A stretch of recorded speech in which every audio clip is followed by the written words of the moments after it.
Bab 1444, Kemeja Biru vs Gaun Polos. Honi Sang menatap pria berbaju biru itu. Dia tahu bahwa pria berbaju biru yang tiba-tiba muncul ini jelas tidak sesederhana itu, tetapi dia tidak peduli karena dia juga seorang klon, dan selain itu, pemilik pena Tao ada di belakangnya. Dia tahu bahwa pada saat kritis, pemilik pena Tao pasti tidak akan tinggal diam. Dia tak kenal takut. Tujuannya sangat sederhana, yaitu menggunakan klon ini untuk menghasut semua orang agar bertindak bersama dan menahan Sander Ye dan yang lainnya di sini selamanya. Melihat beberapa pria kuat mengikutinya untuk menyerang, senyum tiba-tiba muncul di bibirnya. Tetapi tak lama kemudian, semua orang tercengang. Buk! Sebelum semua orang bisa bereaksi, Honi Sang, yang sudah bergegas ke depan pria berbaju biru, benar-benar berlutut tegak. Pukulan lutut ganda. Kepala para prajurit yang bergegas keluar bersama mereka terbang keluar secara langsung. Sebuah pemandangan aneh muncul. Tubuh mereka masih bergegas maju, tetapi kepala mereka telah terbang di belakang mereka. Di dalam tubuh mereka, darah mengalir ke langit seperti air mancur, membentuk kolom darah. Dunia menjadi sunyi senyap. Honi Sang berlutut di depan pria berbaju biru itu. Pikirannya kosong. Awalnya dia terkejut dan tidak percaya, lalu dipenuhi rasa takut. Karena dia bahkan tidak menyadari bagaimana dia berlutut. Bagaimana itu mungkin?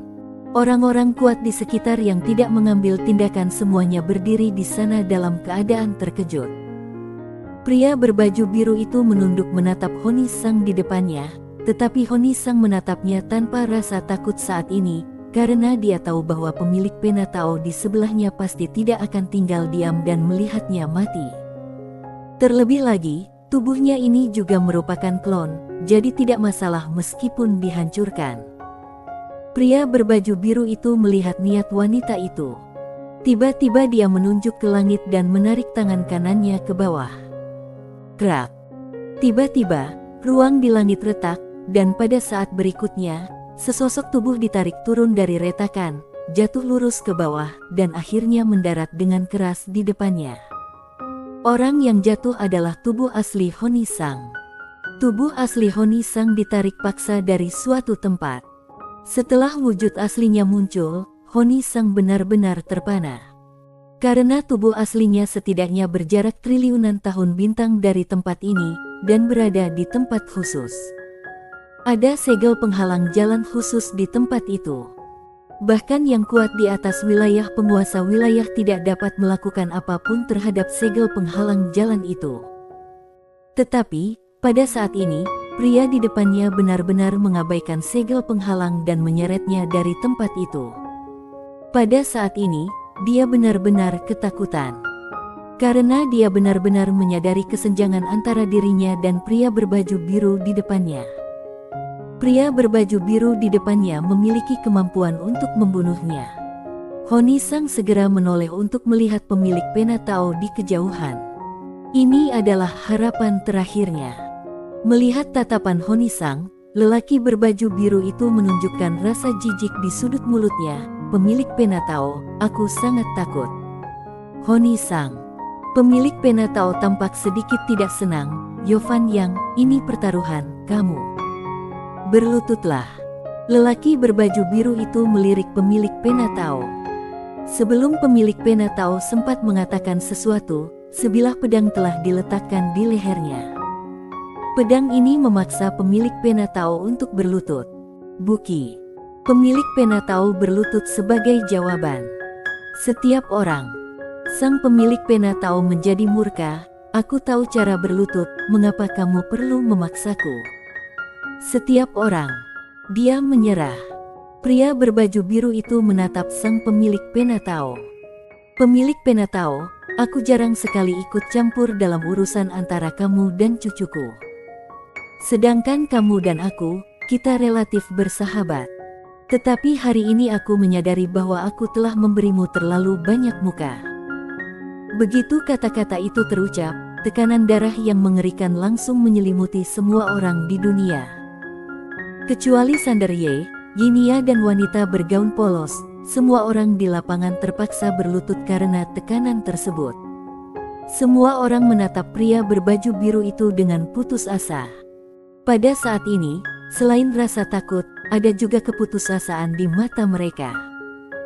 Pada saat itu mereka merasa ngeri karena ternyata di hadapan tekanan yang dikeluarkan oleh laki-laki berpakaian biru itu, mereka seperti semut dan tidak mempunyai daya untuk melawan sama sekali. Termasuk dua pendiri peradaban.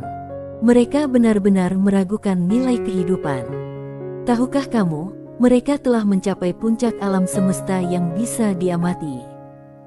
Tetapi, kini, kemunculan manusia berbaju biru membuat mereka tiba-tiba menyadari bahwa mereka hanyalah semut. Bagaimana ini dapat diterima? Lelaki berbaju biru itu menatap pemilik pena Tao, dan hawa membunuh yang tak terlihat telah menyelimuti pemilik pena Tao. Pemilik pena Tao langsung terkejut, "Yovan Yang, jangan membalik meja. Cucumu belum terkalahkan, kamu."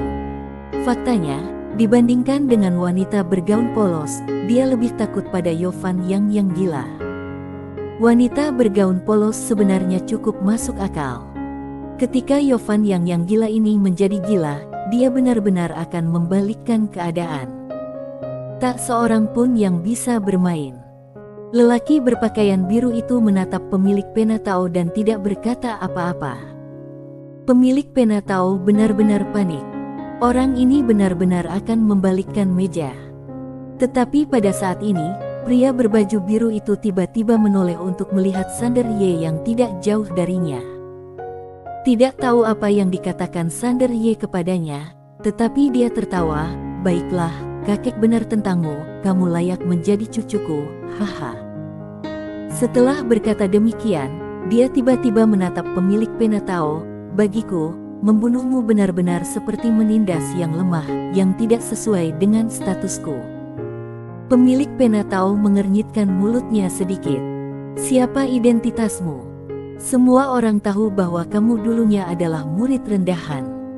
Meskipun dalam hatinya dia berpikir seperti itu, dia berkata lagi, Ya, Master Pedang berbaju biru tidak terkalahkan di dunia." Sebelum dia selesai berbicara, dia tiba-tiba terjatuh ke tanah oleh suatu kekuatan misterius, dan mukanya bersentuhan langsung dengan tanah. Pemilik pena Tao itu berteriak dan berharap bisa menamparkan wajahnya sendiri. Sial, bagaimana mungkin dia bisa lupa bahwa wanita itu masih ada di sini? Wanita bergaun polos itu menatap pemilik pena Tao. "Coba katakan lagi." Lelaki berbaju biru itu berkata dengan tenang, "Bicaralah, pemilik pena Tao. Jika kamu tidak berbicara, aku akan memandang rendah dirimu." Pemilik pena Tao. Wanita bergaun polos itu menoleh ke arah pria berkemeja biru.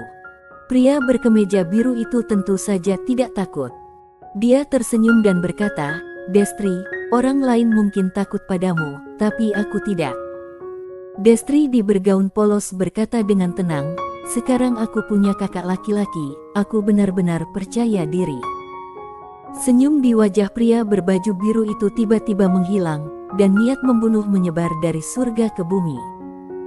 Melihat mereka berdua saling berhadapan, Sander Ye buru-buru berkata, "Bibi, kakek, lupakan saja, beri aku sedikit muka."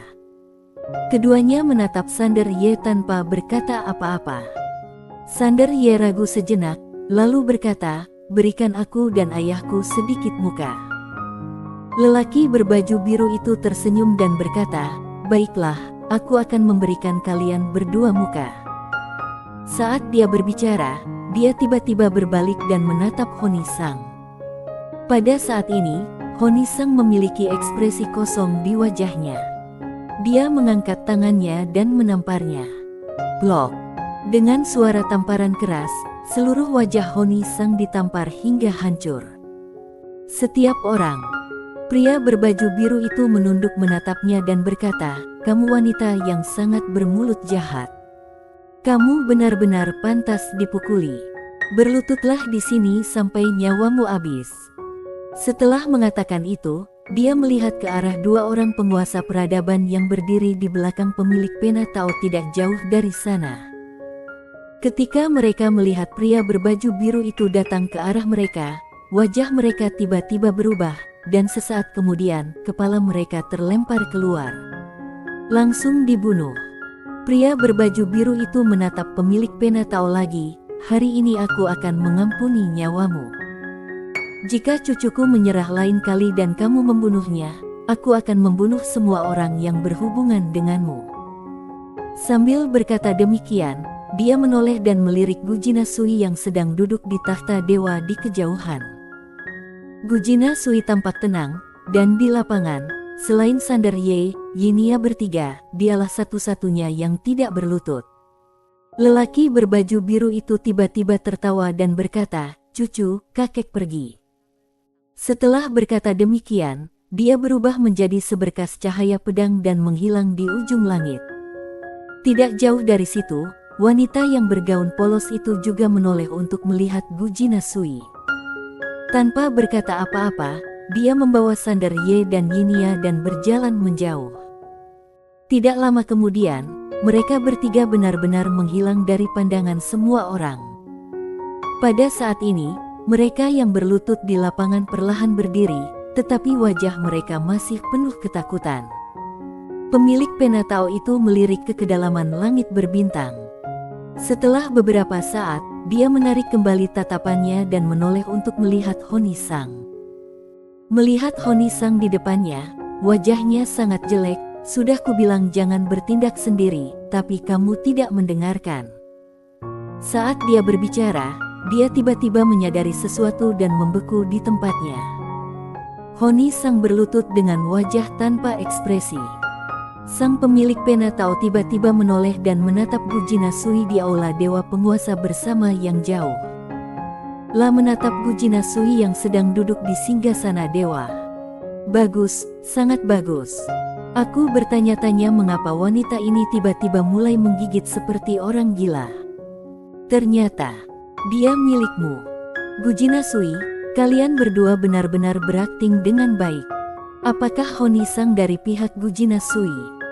Semua orang tercengang dan menatap Honi Sang, yang masih memiliki ekspresi kosong di wajahnya. Gujina Sui menatap pemilik pena Tao dan tidak berkata apa-apa. Sang pemilik pena Tao menatapnya.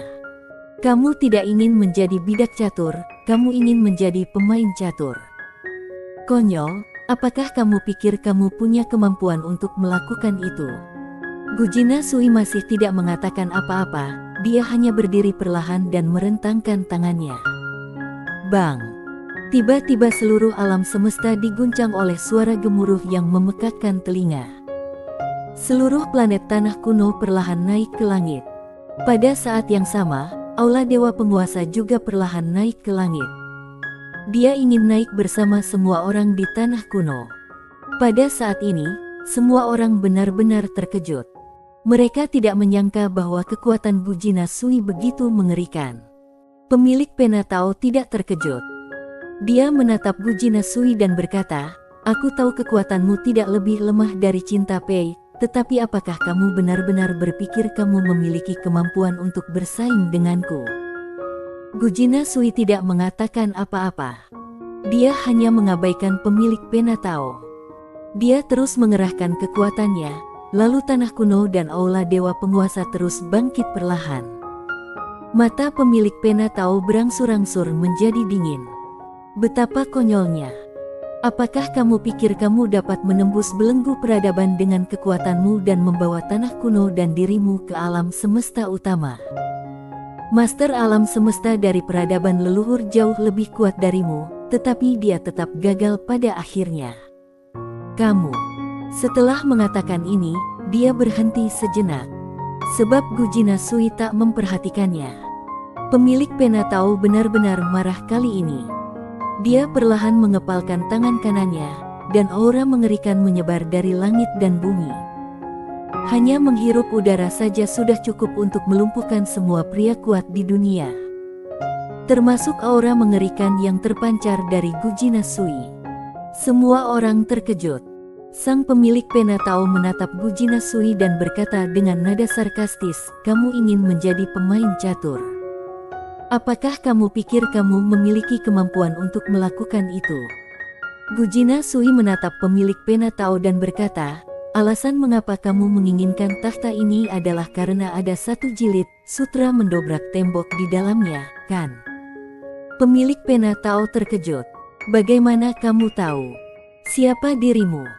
Pada saat ini, ada keterkejutan yang tak tersamar di matanya. Sutra mendobrak tembok. Ini jelas bukan sesuatu yang seharusnya diketahui oleh orang-orang di peradaban bawah. Gujina Sui menatap pemilik pena Tao. Sutra mendobrak tembok yang lengkap dapat menghancurkan penghalang antara virtualitas dan realitas, melompat keluar dari dunia virtual, dan menjadi orang di luar batas. Kamu mengatur permainan sebesar itu, tetapi tujuan sebenarnya bukanlah untuk menghancurkan hati Dao Sander Ye, tetapi untuk mendapatkan sutra mendobrak tembok ini. Tetapi kamu tahu, tanpa Sander Ye, kamu tidak dapat mendekati tahta dewa penguasa. Pemilik pena Tao terkejut, tetapi kemudian dia tenang dan berkata dengan nada sinis, "Bukankah kamu juga memanfaatkannya? Jika dia tidak membawamu ke tahta penguasa bersama dan menanggung akibat dari sutra mendobrak tembok untukmu, apakah kamu akan bisa duduk di sana?" Gujina Sui menurunkan alisnya dan tidak mengatakan apapun. Pemilik pena Tao tertawa, "Aku tidak menyangka ada orang di atas sana yang mampu menjangkau sejauh itu. Aku sebenarnya sangat penasaran dengan identitas aslimu." Gujina Sui berkata dengan tenang, "Kamu sangat pandai menghitung, mengapa kamu tidak menghitungnya?" "Haha." Pemilik pena Tao tertawa, "Gujina Sui, apakah kamu lupa satu hal? Meskipun kamu dan aku bukanlah tubuh asli yang sebenarnya, kekuatanku jauh lebih unggul darimu. Selain itu, jalan menuju alam semesta utama memiliki 3.000 malapetaka, dan setiap malapetaka memiliki sebab dan akibat. Dengan kekuatan klonmu, apalagi 3.000 malapetaka, kamu bahkan tidak dapat bertahan hidup dari satu malapetaka." Gujina Sui meliriknya dan tidak berkata apa-apa. Pemilik pena Tao menatapnya. Setelah terdiam beberapa saat, dia tiba-tiba membuka telapak tangannya. Dalam sekejap, aura mengerikan berkumpul dari antara langit dan bumi. Pada saat ini, semua orang kuat di lapangan tiba-tiba merasa putus asa. Menghadapi aura ini, mereka tidak punya keinginan untuk melawan sama sekali. Gujina Sui tidak melawan. Dia perlahan menutup matanya dan meletakkan tangannya di perutnya. Pemilik pena Tao awalnya tertegun, dan sesaat kemudian, dia sepertinya menyadari sesuatu. Wajahnya berubah drastis dan dia segera menarik tangannya. Aura mengerikan antara langit dan bumi tiba-tiba surut seperti air pasang dan menghilang tanpa jejak. Sang pemilik pena Tao menatap Gujina Sui, wajahnya tampak pucat pasi seperti kertas, lah tertawa marah dan mengacungkan ibu jarinya dengan kedua tangan. "Bajingan hebat, betapa hebatnya memasuki permainan dengan tubuhmu sendiri, mengubah dunia, dan berubah dari bidak catur menjadi pemain catur. Kamu benar-benar hebat. Benar-benar bajingan." Gujina Sui tidak berkata apa-apa, tetapi hanya mengusap perutnya dengan kedua tangannya. Ada bayi dalam perut. Garis keturunan keluarga yang seorang ibu dihormati karena putranya. Mulai saat ini, tidak akan ada malapetaka yang menimpanya. Bersambung.